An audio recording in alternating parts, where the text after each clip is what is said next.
Next on Worcester News tonight, many cities and towns have already made the change, but a state law now officially raises the smoking age to 21.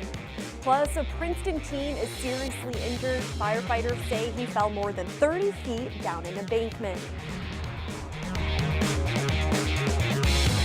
Good evening and thanks for joining us. I'm Olivia Lemon. A new year means new laws going into effect in Massachusetts. One of the big ones, a change to the legal age to buy tobacco products. Several communities like Worcester had already raised it from 18 to 21. Now store owners across central Massachusetts are making the adjustments. Deborah Chandler Walsh joins us live now with the details. Chandler? That's right, Olivia. Tobacco retailers in more than 100 Massachusetts communities like this one here in Worcester have already only been selling to people 21 and up, but it hasn't been the case in all towns. Massachusetts is now the 6th state to raise the tobacco age to 21. A new state law raises the minimum age to buy tobacco products from 18 to 21 in the new year. Several communities in Worcester County already adopted the policy, but for towns like Webster, it means change for retailers. Some of the retailers are saying, no, if you do it just here, they'll just go across the line and buy it somewhere else. So that kind of avoids that situation. So we're glad that the state stepped up and took responsibility. Rachel Nafay works at Jimmy's Convenience in town and says no one who is impacted by the change has come in yet, but she expects they will.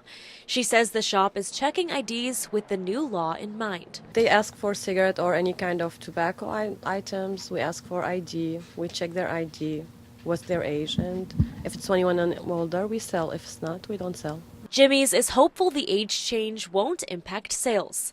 The law applies to all tobacco products, including e-cigarettes.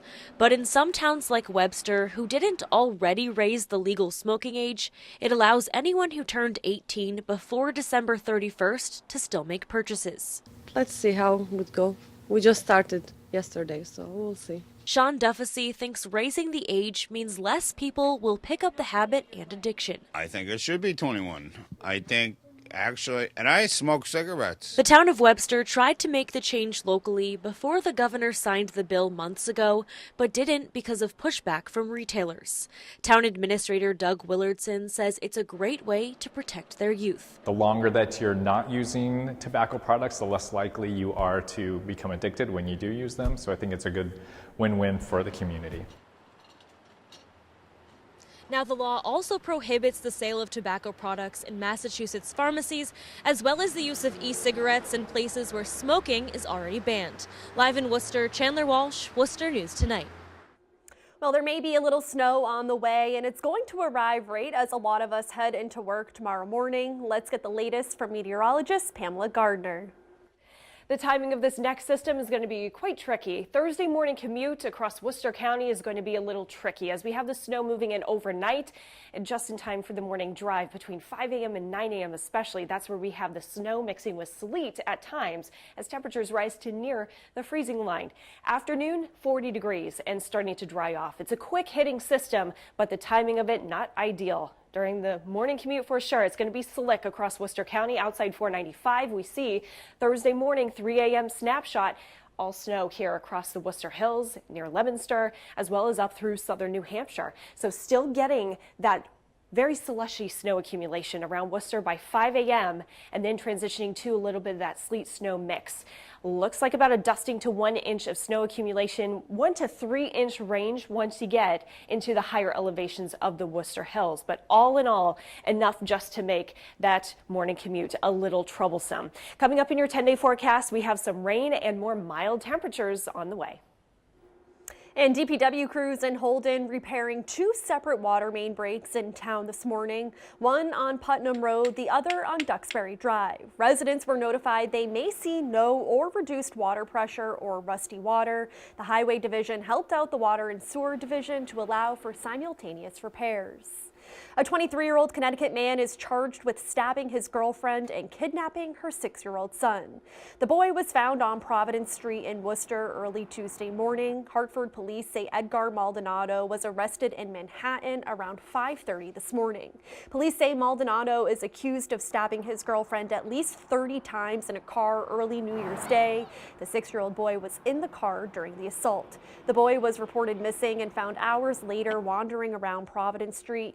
He is now in custody of the Massachusetts Department of Children and Families.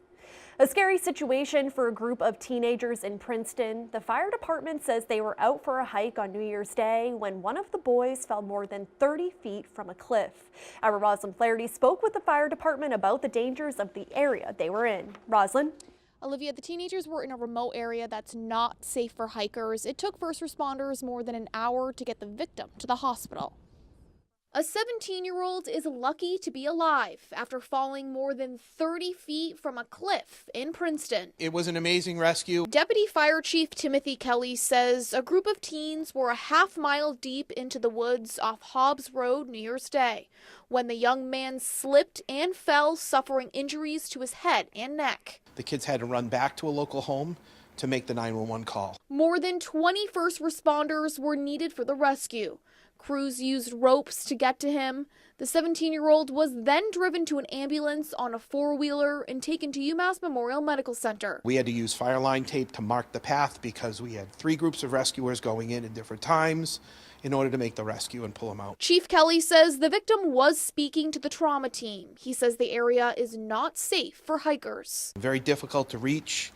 There was no vehicular access. He says people need to be careful in the wooded areas in Princeton, especially this time of year. We're dealing with the temperature fluctuations from cold and freezing to warm and muddy. So stuff's freezing and not freezing. The leaves are very slippery. So anything around the rock faces here in Princeton are going to be pretty dangerous. Now, the victim's condition is unknown at this time. Again, he was talking to the trauma team at the hospital. Rosalind Flaherty, Worcester News Tonight. A vote set for tonight by Charlton's planning board will decide whether or not the town should allow a massive marijuana facility to be built. Valley Green Grow is looking for approval to build a 1 million square foot medical and recreational marijuana cultivation operation. The $100 million project would be the biggest cannabis cultivation and processing plant in the country. Its proposed location is on Charlton Orchards land. Some people who live close by say it would decrease property value. Our contention all along has been it's too big. You know, 1 million square feet is like 17 football fields. And it's in the wrong location. It's too close to the neighborhood. And the planning board will meet at 7:30 tonight at the Charlton Middle School. A police chase ends on Route 495. State police say the driver of the speeding SUV was hit by 2 other cars. It all started on 495 in Marlboro. A caller reported an SUV going 100 miles per hour. A state trooper tried to pull over the Chevy Tahoe, but the driver kept going. The man later lost control of his SUV and crashed into a median in Hopkinton. State police say the driver ran before getting hit by 2 cars. The 27-year-old Bill Ricca man was taken to the hospital with serious injuries but has not been identified. Well, the new year is here. 2018 brought big accomplishments to the city of Worcester, and Mayor Joseph Petty says the momentum will continue in 2019. Our Brittany Schaefer joins us live now with more. Brittany? Olivia, 2018 brought big success to the city of Worcester. Petty says the Pawtucket Red Sox move and Delta coming to the Worcester Regional Airport were big highlights. People are more optimistic than ever. Mayor Joseph Petty says 2018 was Worcester's best year yet, and the new year looks promising. It's been a wonderful year. We expect 2019 to hopefully just to be as good. Maybe have some more good announcements in the city. I'm a lifelong resident of Worcester. I think it was the most important positive year I can recall. Petty highlights the announcement of the Pawtucket Red Sox move and economic development as 2 major successes. The remodel of the Canal District will begin this year. It is official that they're coming and working out the details as we speak. It's start construction of the stadium sometime in July and Kelly Square sometime in the same time frame.